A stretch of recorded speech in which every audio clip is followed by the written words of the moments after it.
Gang ಒಂದು ಯಾರ ಮನೆ ಕನ್ನ ಹಾಕೋಣ ಅಂತ ಸ್ಕೆಚ್ ಹಾಕ್ತಾ ಇತ್ತು. ಈ ವೇಳೆ ಒಂದು ಫೋನ್ ಕಾಲ್ ಕಳ್ಳತನಕ್ಕೆ ದಾರಿ ಮಾಡಿಕೊಟ್ಟಿತ್ತು. ಚಿನ್ನದ ವ್ಯಾಪಾರಿ ಮನೆಗೆ ಕಳ್ಳ ಬೆಕ್ಕಿನಂತೆ ನುಗ್ಗಿದ ಕಳ್ಳರು ಸಿಕ್ಕಿ ಬಿದ್ದಿದ್ದೇ ರೋಚಕ ಕಹಾನಿ.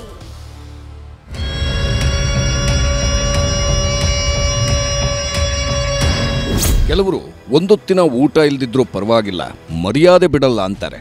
ಕಷ್ಟ ಆದ್ರೂ ಅಡ್ಡದಾರಿಗಿಳಿಯದೇ ದುಡಿದು ತಿಂತಾರೆ. ಆದ್ರೆ ಇನ್ ಕೆಲವರು ಹುಟ್ಟು ಸೋಂಬೇರಿಗಳು. ಮರ್ಯಾದೆ ಬೇಡವೇ ಬೇಡ ಅಂತ ಗಾಳಿಗೆ ತೂರಿ ಬಿಟ್ಟಿರ್ತಾರೆ. ದುಡಿಯೋದನ್ನು ಬಿಟ್ಬಿಟ್ಟು ಕಂಡ ಮನೆಗೆ ಕನ್ನ ಹಾಕೋದನ್ನೇ ಕಾಯಕ ಮಾಡ್ಕೊಂಡು ಬಿಡ್ತಾರೆ. ಬೆಂಗಳೂರಲ್ಲಿ ಇಂಥದ್ದೇ ಕ್ಯಾಟಗರಿ ಖದೀಮರು ಪೊಲೀಸರ ಅತಿಥಿಗಳಾಗಿದ್ದಾರೆ.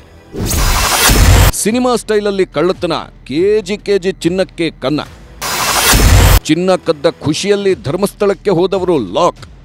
ಅಲೆಲೆಲೆಲೆ, ಅದೇನು ವಾಕ್, ಅದೇನು ಸ್ಟೈಲ್, ನೋಡ್ತಿದ್ರೆ ಥೇಟ್ ಸ್ಲೋ ಮೋಷನ್ ಕ್ಯಾಟ್ ವಾಕ್ ಥರಾನೇ ಇದೆ. ಆದ್ರಿದು ಆ ಕ್ಯಾಟ್ ವಾಕ್ ಅಲ್ವೇ ಅಲ್ಲ, ಪಕ್ಕಾ ಕಗ್ಗತ್ತಲ ಕಳ್ಳು ಬೆಕ್ಕಿನಂತ ಹೆಜ್ಜೆ ಕಂಡ್ರಿ ಇದು. ಹಾಗೆ ಇವರು ಮುಖಾನು ಒಂದ್ಸಾರಿ ನೋಡ್ಕೊಂಡ್ಬಿಡಿ. ಹೆಸರು ಸನ್ಯಾಸಿ ನಂದೀಶ್, ಪ್ರತಾಪ್ ಅಂಡ್ ನಂದೀಶ್. ದುಡಿದು ತಿನ್ರೋ ಅಂದ್ರೆ ಚಾನ್ಸೇ ಇಲ್ಲ, ನಾವು ಕದ್ದೇ ತಿನ್ನೋದು ಅನ್ನೋ ಖದೀಮರು ಇವರು.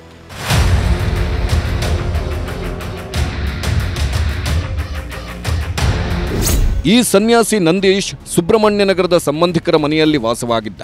ಈತನ ಸಂಬಂಧಿಕರು ಚಿನ್ನದ ವ್ಯಾಪಾರಿ ಭಾಸ್ಕರ್ ಅನ್ನೋರು ಮನೆಯಲ್ಲಿ ಕೆಲಸಕ್ಕಿದ್ರಂತೆ. ಅದೊಂದಿನ ಮನೆ ಕೆಲಸದಾಕಿಗೆ ಕಾಲ್ ಮಾಡಿದ್ದ ಭಾಸ್ಕರ್ ಮಂತ್ರಾಲಯಕ್ಕೆ ಹೋಗ್ತೀವಿ ಅಂತ ಹೇಳಿದ್ರು. ಈ ವಿಷಯ ಅಲ್ಲೇ ಇದ್ದ ಈ ಸನ್ಯಾಸಿ ನಂದೀಶ್ ಕಿವಿಗೆ ಬಿದ್ದಿದೆ. ಬಳಿಕ ತನ್ನ ಕಳ್ಗ್ಯಾಂಗ್ ಜೊತೆ ಮನೆಗೆ ನುಗ್ಗೋದಕ್ಕೆ ಸ್ಕೆಚ್ ಹಾಕಿದ್ದ. ಅದರಂತೆ ಭಾಸ್ಕರ್ ಫ್ಯಾಮಿಲಿ ಮಂತ್ರಾಲಯಕ್ಕೆ ಹೋಗಿದ್ದೇ ತಡ. ಕಳೆದ 21ನೇ ತಾರೀಕು ಹೀಗೆ ಕಳ್ಬೆಕ್ಕಿನ ಎಂಟ್ರಿ ಕೊಟ್ಟಿದ್ರು. ರಾತ್ರೋರಾತ್ರಿ ಮನೆಯಲ್ಲಿದ್ದ 1 kg 800 ಗ್ರಾಂ ಚಿನ್ನಾಭರಣ ಎಗರಿಸಿ ಎಸ್ಕೇಪ್ ಆಗಿದ್ರು. ಚಿನ್ನ ಸಿಕ್ತು ಅನ್ನೋ ಖುಷಿ ಜೊತೆಗೆ ಮಾಡಿದ ಪಾಪ ಕಳೆದುಕೊಳ್ಳುವುದಕ್ಕೆ ಧರ್ಮಸ್ಥಳಕ್ಕೆ ಹೋಗಿದ್ರು. ಹಗಲು ಮತ್ತು ರಾತ್ರಿ ಕನ್ನ ಕಳವು ಮಾಡಿರ್ತಕ್ಕಂತಹ ಆರೋಪಿಗಳನ್ನು ಬಂಧಿಸಿ ಅವರಿಂದ ಒಟ್ಟು 1 kg 802 ಗ್ರಾಂ ತೂಕದ ಬೇರೆ ಬೇರೆ ಚಿನ್ನಾಭರಣಗಳು, ವಜ್ರದ ಆಭರಣಗಳು, ಬೆಳ್ಳಿ ವಸ್ತುಗಳು ಮತ್ತು 8 ವಾಚುಗಳು ಹಾಗೂ ನಗದು 18,000, ಹೀಗೆ ಒಟ್ಟು 1,09,00,000 ದೊಡ್ಡ ಮೊತ್ತದ ಚಿನ್ನಾಭರಣಗಳನ್ನು ವಶಪಡಿಸಿಕೊಳ್ಳಲು ಯಶಸ್ವಿಯಾಗಿದ್ದಾರೆ. ಇತ್ತ ರಾಯರ ದರ್ಶನ ಪಡೆದು ವಾಪಸ್ಸಾದ ಭಾಸ್ಕರ್ ಫ್ಯಾಮಿಲಿಗೆ ಶಾಕ್ ಆದಿತ್ತು. ಕೂಡಲೇ ಕಂಪ್ಲೇಂಟ್ ಕೊಟ್ಟಿದ್ದು ಖದೀಮರ ಹೆಡೆಮುರಿ ಕಟ್ಟೋದಕ್ಕೆ ಖಾಕಿ ಫೀಲ್ಡ್ಗಿಳಿದಿತ್ತು. ಈ ವೇಳೆ ಆರೋಪಿಗಳು ಧರ್ಮಸ್ಥಳಕ್ಕೆ ಹೋಗಿದ್ದು ಗೊತ್ತಾಗಿದೆ. ಧರ್ಮಸ್ಥಳದಿಂದ ಎಂಜಾಯ್ ಮಾಡ್ತಾ ಬರ್ತಿದ್ದ 3ರನ್ನು ಪೊಲೀಸರು ಲಾಕ್ ಮಾಡಿದ್ದಾರೆ. ಬಂಧಿತರಿಂದ ಚಿನ್ನಾಭರಣ ವಶಕ್ಕೆ ಪಡೆದು ವಿಚಾರಣೆ ನಡೆಸಿದ್ದಾರೆ. Manjunathan, crime bureau, news 18 Bengaluru. ಇವರೆಲ್ಲ ಕಳ್ಳತನ ಮಾಡೋದನ್ನೇ ಫುಲ್ ಟೈಮ್ ಕೆಲಸ ಮಾಡ್ಕೊಂಡಿತ್ತು. ಹಗಲೊತ್ತು ಒಂಟಿ ಮನೆ ಹುಡುಕ್ತಿದ್ದ ಗ್ಯಾಂಗ್ ಕತ್ತಲಾದ ಮೇಲೆ ಮನೆಗೆ ಎಂಟ್ರಿ ಕೊಡ್ತಿತ್ತು. ಅಡ್ಡದಾರಿ ಹಿಡಿದು ದೊಡ್ಡವರಾಗಬೇಕು ಅಂದುಕೊಂಡವರಿಗೆ ಕಾಕಿ ಪಡೆ ಜೈಲು ದಾರಿಯನ್ನು ತೋರಿಸಿದೆ. ಮತ್ತೊಂದು ಕಡೆ ಚಾಲಾಕಿ ಕಳ್ಳಿಯರ ಬೆಳ್ಳಿಯ ಕಳ್ಳಾಟ ಬಟಾ ಬಯಲಾಗಿದೆ. ರಾತ್ರಿ ಮನೆಗೆ ನುಗ್ತಾರೆ, ಹಣ ಚಿನ್ನ ಎಗರಿಸ್ತಾರೆ. ಬೆಂಗಳೂರಲ್ಲಿ ಖತರ್ನಾಕ್ ಕಳ್ಳ ಗ್ಯಾಂಗ್ ಲಾಕ್.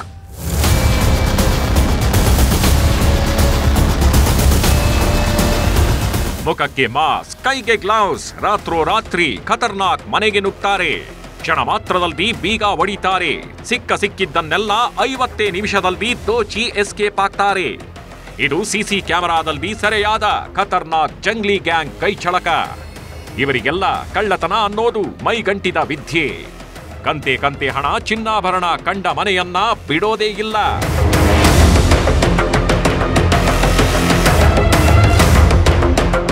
ಇವರ ಹೆಸರು Jaideep alias Jangli, Chandan alias Gunda, Satish alias Budda, Deepak alias Deepu, Mithun alias Milky. ಕದ್ದ ಬೈಕ್ನಲ್ಲೇ ದಿನಪೂರ್ತಿ ಓಡಾಡಿ ಮನೆ ಗುರುತಿಸಿ ರಾತ್ರಿ ಹೊತ್ತು ಕೃತ್ಯವನ್ನ ಎಸಗ್ತಿದ್ರು.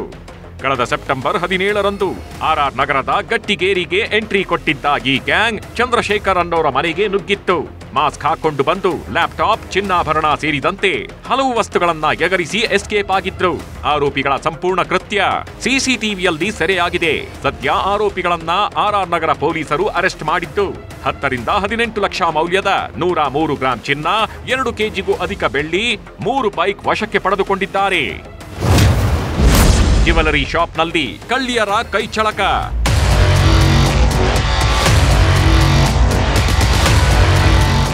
ನಾಗರಭಾವಿಯ ರತ್ನಾಭರಣ ಜ್ಯುವೆಲರಿ ಶಾಪ್ಗೆ ಬಂದು ಇಬ್ಬರು ಮಹಿಳೆಯರು ಮಾಲೀಕರಿಗೆ ಮಕ್ಮಲ್ ಟೋಪಿ ಹಾಕಿದ್ದಾರೆ. ಬೆಳ್ಳಿ ವಸ್ತುಗಳ ಖರೀದಿ ನೆಪದಲ್ಲಿ ಹಣ ಕೊಡದೆ ಎಸ್ಕೇಪ್ ಆಗಿದ್ದಾರೆ. ಮೊದಲು ಬೇಕಾದ ಬೆಳ್ಳಿ ವಸ್ತುಗಳನ್ನ ಖರೀದಿ ಮಾಡಿದ್ದಾರೆ. ಬಳಿಕ ಪಕ್ಕದಲ್ಲೇ ಮನೆ ಇದೆ ಸರ್, ಹಿಂಗ್ ಹೋಗಿ ಹಂಗ್ ತಂದು ಕೊಡ್ತೀವಿ ಅಂದಿದ್ದಾರೆ. ಹೆಣ್ಣುಮಕ್ಕಳು ಅಂತ ಜ್ಯುವೆಲರಿ ಶಾಪ್ನವರು ಓಕೆ ಅಂದಿದ್ದಾರೆ. ಅವರು ಹೂ ಅಂದಿದ್ದೇ ತಡ ಕಿಲಾಡಿ ಲೇಡಿಗಳು ಎಸ್ಕೇಪ್ ಆಗಿದ್ದು ಕಳ್ಳಿಯರ ಖತರ್ನಾ ಕೃತ್ಯ ಸಿಸಿ ಕ್ಯಾಮೆರಾದಲ್ಲಿ ಸೆರೆಯಾಗಿದೆ. ಇಬ್ಬರು ಹೆಂಗಸರು ಬಂದು ಒಬ್ಬರೇ ಇರಬೇಕಾದ್ರೆ ಗಡಿಬಿಡಿ ಮಾಡಿ ಅವರಿಗೆ ಬೇಕಾದ ಪದಾರ್ಥಗಳನ್ನು ತಗೊಂಡು ಫೇಕ್ ಒಡವೆಗಳನ್ನು ಕೊಟ್ಟು ಮೋಸ ಮಾಡ್ತಾರೆ. ಈ ಕಾಲದಲ್ಲಿ ಯಾರು ಕಳ್ಳರು ಯಾರು ಒಳ್ಳೆಯವರು ಅನ್ನೋದು ಗೊತ್ತೇ ಆಗಲ್ಲ. ಹೀಗಾಗಿ ಸಿಟಿ ಮಂದಿ ಅಲರ್ಟ್ ಆಗಿ ಇರಬೇಕಿದೆ. Gangadhar Vagat, crime bureau, news 18.